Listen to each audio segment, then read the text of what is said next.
Local productions on QTV are made possible with support from viewers like you. Thank you.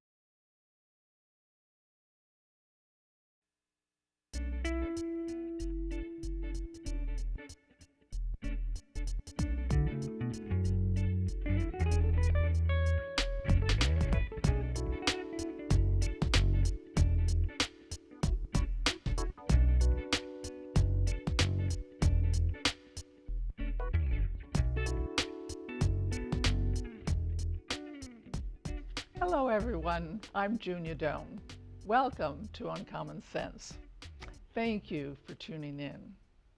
Recently, I had the wonderful opportunity to attend an event hosted by the Mid-Michigan Innovators at the Dow Diamond. This event, called Heading for the Big Leagues, transformed the Dow Diamond Concourse into a technology and innovative showcase for promising and successful companies from around the Mid-Michigan region. From the many inspiring entrepreneurs, I chose 9 very interesting people that I wanted to share with you. During this series, you will meet 6 people who have founded their own companies, as well as 3 people whose organizations develop innovative ideas and companies. So let's start. Well, tell me something about Start Garden. Start Garden is 1 year old, and our founder is Rick DeVos. So it's a venture capital fund that is $15 million, but we invest a little differently than most. So we are doing 2 early, very seed, early money investments, $5,000 each. One our team chooses, and the other is selected by vote. So we have a website in which people submit their ideas, and then those 2 ideas get funded every week. Every week? Yes.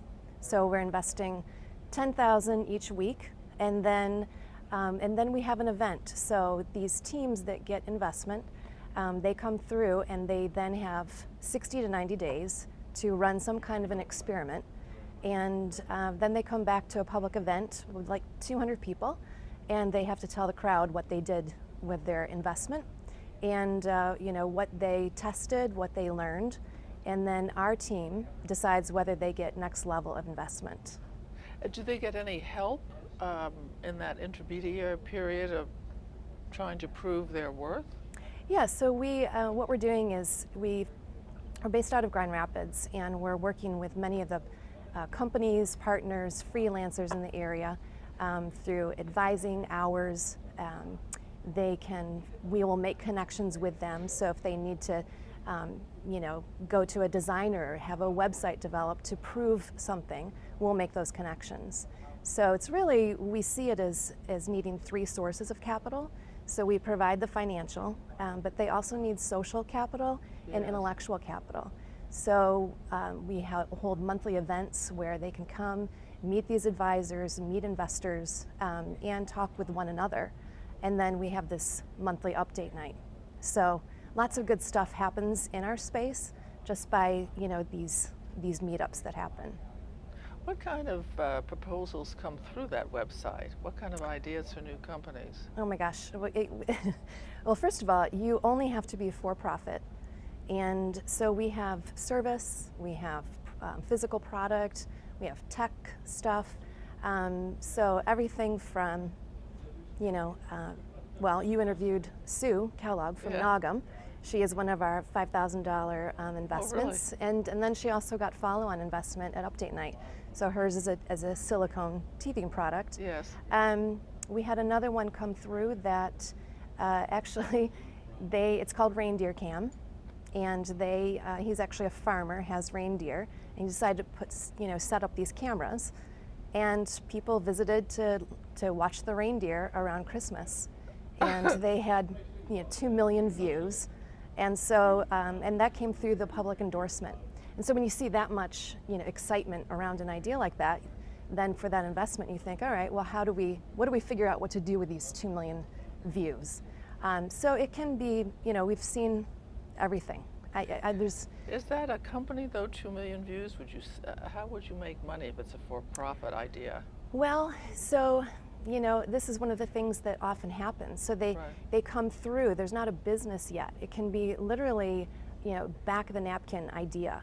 And so once they get into, you know, into the system of meeting with partners and advisors and you know, taking these workshops and going to events like this, you begin to, you know, see if you can build a business model around it. So they're in the process of figuring that out. Is it an online store? They did sell apps, and so, you know, they made money from this downloadable app that on your phone or on your iPad, you know, you could watch the reindeer. So it's a lot of that is, you know, them figuring out what their next step is. And what is your job in all this? So my role is portfolio relations, which really just means that I am, once they come into this, you know, cycle of investment, then, and I have a partner in that, we work alongside these teams, understanding where they are in the development of their business and making these connections, not only just into the community, but into the investment community as well. So then, you know, up and through, hopefully, acquisition once they build this up. So we do, also I didn't mention, but we do have what we refer to as a side door. So we have this very public, you know, transparent website where you could submit your idea, but we also have investments that are much larger. So, you know, through other investors or just being at events like we are today, you make connections, hear about deals, and so we will co-invest as well. And Start Garden can go up to $500,000 in any one given idea. So, you know, we have made actually a single $500,000 investment, you know, kind of a big swing for us. Really? But that was a business that was, you know, they had customers, they were generating revenue, they knew the space, a lot of, you know, intellectual property around what it is they were doing. So, yeah, we can do that. Is it narrowed by areas? Internet or clearly not, because you have the teething. Yeah, it's wide open. You just have to be, you know, a for-profit business. But it's interesting, you know, when we started, we, you know, we're different than New York and California and, you know, some of these other pockets where maybe technology is the thing. We really didn't know in Michigan or, you know, in West Michigan what our thing is. You know, we knew that we would be good at something, but, you know, it's funny because we do get a lot of physical product. And, you know, when you sit back and think about it, it's logical because so many of our, you know, really strong businesses in the state of Michigan have been physical products. So, and that's good because we have, you know, many of these companies that want to be mentoring and advising along these lines. So we get a lot of people that want to help these companies with prototyping or, you know, design and even go to market strategy.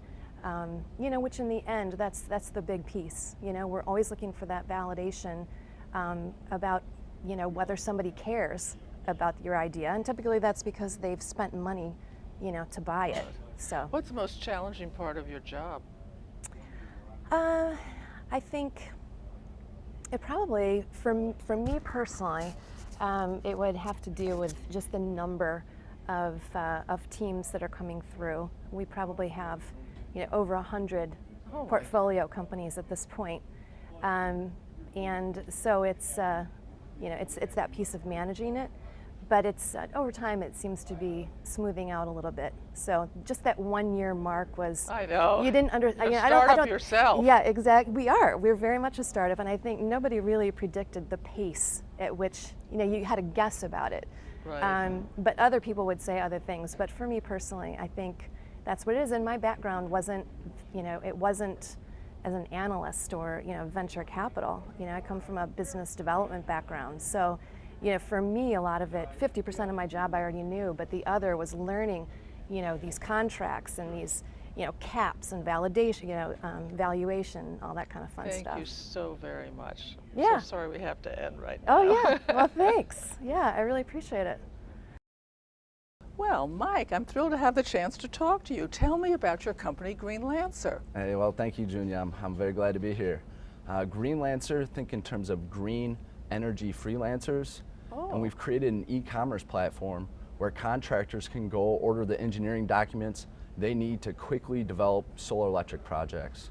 So what we've done is taken traditional engineering services and we've standardized them and made them available to purchase e-retail style.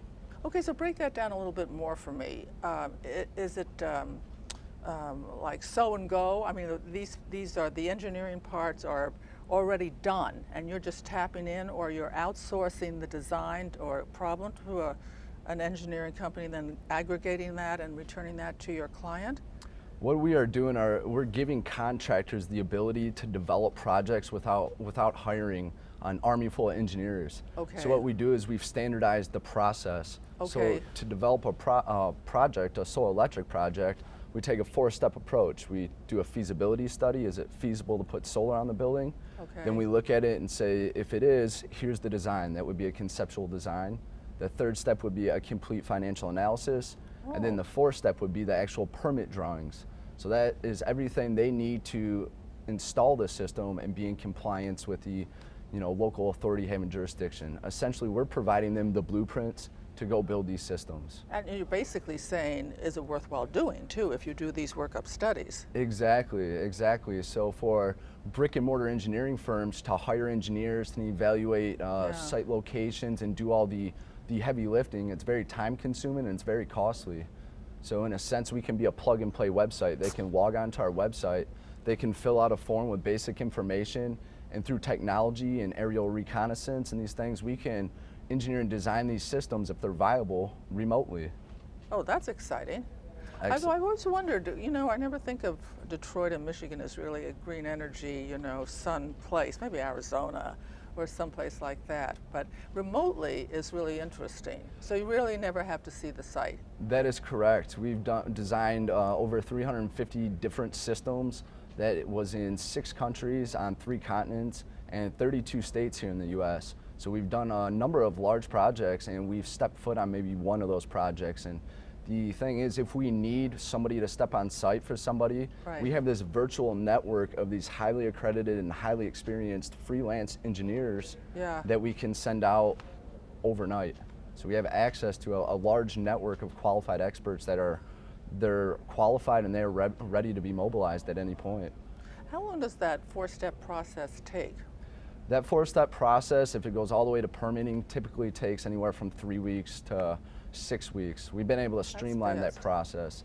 We've seen it take anywhere from 3 months to 8 months to get all the permits and everything approved, the inspections and everything. So we can actually get designs turned around in a matter of days. As far as getting proper inspections and everything, sometimes that takes several weeks, but it's still a fraction of what it takes to do it, the traditional in-house brick and mortar way. So you're a CEO. As a leader, how do you lead? What do you look for in your employees, or what do you hope to have them be with you? Yes, I look for passion more than anything. I'm very passionate about what I do. I live and breathe this. I wake up in the middle of the night thinking about it. Sometimes in the middle of a movie I have an idea and I stop and write it down. And it's when people see that passion, it's like I motivate people and they feed off it. And again, I feed off their passion as well. And together it's very exciting to be a part of something that we all serve a purpose. And we're all a very important part of this giant puzzle. So what kind of talents do you need or skills do you need to work for you? Well, if you're looking at your regular sales and engineers, we need engineers and we need technology people, mostly technology people. So programmers, developers. What I look for as far as characteristics is a track record of success, that never give up mentality, and people that can get along and work with anyone from an executive to somebody that is a contract employee to somebody they sit with every day. I like to see people that are almost in a sense like a chameleon. Everyone's got a different personality and everyone has a different skill set. So it's very important that you can work together and kind of maximize everybody's skill sets. So do they have to be in the same office since you're doing things remotely? No, they don't. So the vast majority of the people or greenlancers we use to design these systems, some of them are in California, some are in Colorado, they're outside of the state of Michigan. We do have a core team that more or less manages different departments. So we have a couple in-house programmers that they focus full-time on technology development. Then we have a couple engineers that manage a broader network of engineers that are remote in a sense. So, with a very small core, we're able to leverage a very large network. How do you get yourself found? Right now, we're focusing very hard or putting all our attention on digital marketing efforts. So Google AdWords, our search engine optimization, we have a blog that's up. We've done a number of press releases. Yesterday we were featured in the Wall Street Journal. We were on Fox 2 News about 2 weeks ago in the Free Press, so a lot of it is getting word of mouth out there. The vast majority of the work we've done has been through our referral network, and now we're actually prepared to take our e-commerce platform to market. We want to have a very strong presence on the web. Do you have to have a special technology person to do all that social network and AdWords and this and that, or do you have to hire someone outside to do it? Seems to me that's a whole effort in itself. It is, but we've had somebody that's done it remote, and they've done a great job, and it was actually a college student at the Indiana University who worked out of his dorm room doing all our social media, our LinkedIn, a lot of our search engine optimization. We have an IT director who she kind of gave him direction on what we wanted to get done, and he would send us a timesheet at the end of the week, and we seen everything he was doing and did a great job. And for us, it was a very efficient way of getting things done, and for him, we provided him income, and he didn't have to leave his dorm room.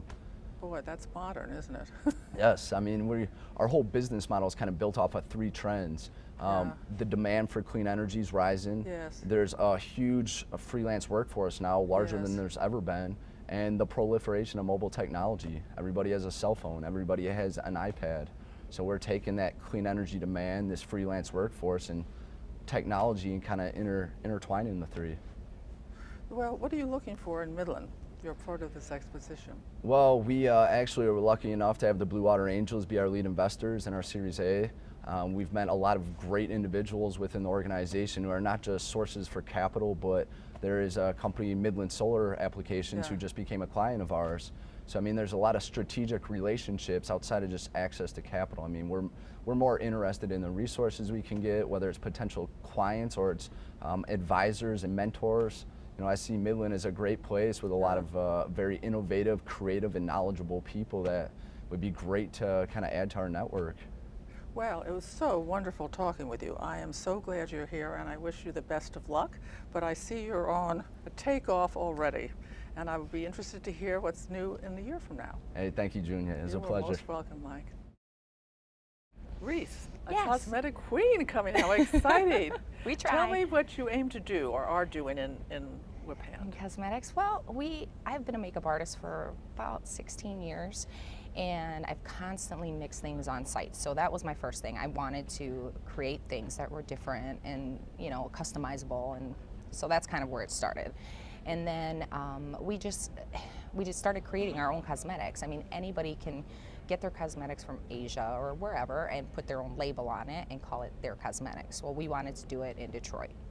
So we started to make our own cosmetics. It's much like cooking. And then we hit the trade shows. I mean, hard, fast, and furious. We went out to New York, and a couple of really big makeup artists picked up our product, and now we're going to be in Cosmo, Germany next month.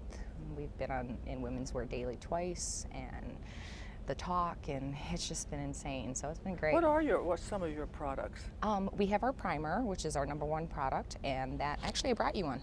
Here you go. Oh my It's called goodness, Set the Stage. Thank you. And that actually, Appreciate that. You're welcome. That actually was a product that I developed because of my skin. I have skin that's oily and dry in some spots, and then I have textured skin, and so I wanted something that would smooth out my skin without looking ridiculous. Yes. And so that's kind of where that came from. And then Kevin James Bennett, who is an Emmy award-winning makeup artist, came to Michigan to teach a class, and I brought him some of my product, and next thing you know, I got online, and he went on YouTube and blasted it everywhere, and it kind of just went from there. So it's been great. So how often do you change your products? I mean, are they nail polish, lipsticks, foundations, We have lipsticks, mascara? lip glosses. We don't have foundations yet. Complexion products are really hard to do. Okay. And so we've partnered with some people who are already doing it right, which is Okay. great. But we have eye products. We're going to do mascara eventually, but we have a bunch of things in the pipeline, but we're at the point where we need our own manufacturing facility instead of being portable. We need to be able to do it in one location, and we need to be able to scale it because the demand is so So you were making high. the primer, and what were the other? We have eye gloss? creams, Eye cream. eyeshadows, blush creams, loose blushes. We have a full product line, I mean, color-wise. With But not lipsticks? lipsticks, Oh, lip true. glosses. We have 45 eyeshadows alone. When we went to New York, we went with 45 eyeshadows, and people were just like, where did these people come from? So it was awesome. It was I fun. do have fun with It was like jump in or get out. And how often, not how often, how long does a color be good before you want to change it and You know, move it that along? depends on the person, and that's why I don't really follow a lot of trends. I know Yes. that sounds weird with me being in makeup and fashion, but you know, the thing is, if a color looks good on you, it looks good on you. Just wear it, you know. So Yeah. we have base colors, we have basic colors, we have colors for pros that if they want to mix on set to create a black lipstick or a green, they can. And then we have colors for everyday women as well. So we've kind of bridged the gap between the professional makeup artist and the, and the consumer. But you sell to the public. Yes, we sell to both. Our And makeup this artists is have sort been a of huge fast support. beauty, like we were talking, fast fashion. Yes. Tell me about that niche. Sure. Or tell us about it. Most of the companies now are owned by L'Oreal or Procter & Gamble. Yes. And there's, what happens is these cool indie edgy brands get bought out by these big companies, and Yeah. then they go into mass production, and Yeah. all the, the ingredients get cheaper and that Yes. kind of a thing. And so, what made them so cool and edgy is it's not there anymore. And so we're creating things on the fly, which people, in these mass-produced companies, they get stuff, like I said, 2 years ago it was made, and then it's launched now. Whereas we go out on the street, we see what the trends are, and we're like, okay, we're gonna develop that color, we're gonna launch it. If it sells, we'll make more. If it doesn't, we won't. And that's just the way it is. That's fun. It is fun. Now, when you say go out on the streets, Mm-hmm. what streets are you thinking of? What kinds of neighborhoods? It's funny because I have eyes kind of all over, which is really a neat thing for me. Being a makeup artist, I've met so many makeup artists, and so I've been to New York Fashion Week, and I've done makeup at Fashion Week, but I have other artist friends who do makeup at Fashion Week, and so they see it, we talk. I have friends who do movies in LA, and so it's really all over the place. I know makeup artists in Australia, we have clients in Singapore and Indonesia. Wow. So we have all these makeup artists kind of all over the globe that are coming to us and saying, we love your product. Can you make this for me or that for me? Or do you expect to make this or that? So it's been nice. It's really true. It's from the street up. I always thought that some group got together and decided colors for next year, and it showed up in the lipsticks and it showed up in the materials, and They do. they do. But this is do. yeah. And we just do it the opposite. I know it sounds funny, but I've been on target with a lot of colors, which makes me happy. Like I'm working on this color and I think, oh, it's a good summer color for next year. And it ends up being the color, or it's not. But, people, they love it or hate it. It So just it's not depends. a capital intensive for you because you're not making a lot. And No, we're doing it in small batch. We're at the point now where our primer we're gonna have to do in big batch. I mean, we're finally hit that. We how do you partnered know with how to another price website. something?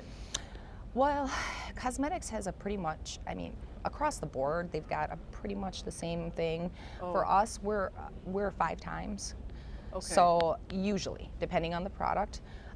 So then we add in a little bit more for labor because our products are hand poured. Okay. So we can create more jobs. That's not the only reason, but our products are better handmade. They mix better, we feel they mix better, wear better, and people really get involved in the process. And so that's part of the reason why we can still, mark our products up, but include labor and not be at a ridiculous, price margin as far as Chanel or, any of the higher end brands that make a product just as good as ours. I always heard the European brands, or in Europe, the beauty products are one quality and a second quality. Yes. But in America, they're all the same. They're all over. They're Actually, just the same. well, in America, There's no high and low, really. Yeah. yeah, I would have to say it depends because the big L'Oreal bought, they have L'Oreal in the grocery store, but they also have L'Oreal that bought Lancome. So Lancome Yes. is in, the prestigious stores. So it just depends on the brand, but a lot of the products you'll find they're very similar, and then not at all. They Is have this their own for creative what demographic directors. would you sell to? It's funny because we have crossed so many demographics that I never thought we would. So originally we were targeted to pro makeup artists and makeup lovers. Yeah. And it seems like, I get clients who are in their teens. Their moms want me to teach them how to wear makeup. I have women in their 60s who are like, I like color. So it doesn't matter. We have crossed every barrier, which I'm really shocked. I'm thrilled.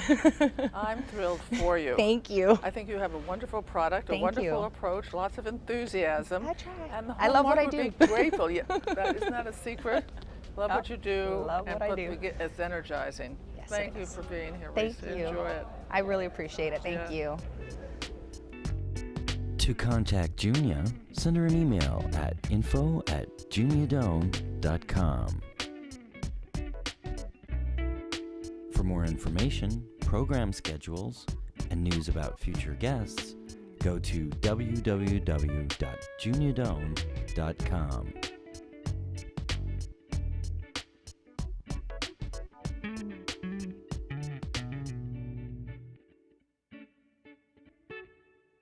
Thanks for joining us. See you next time for Uncommon Sense with Junia Doan.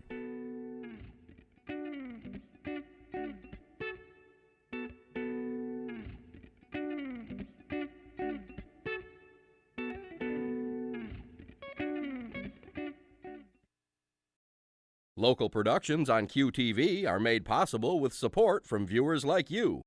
Thank you.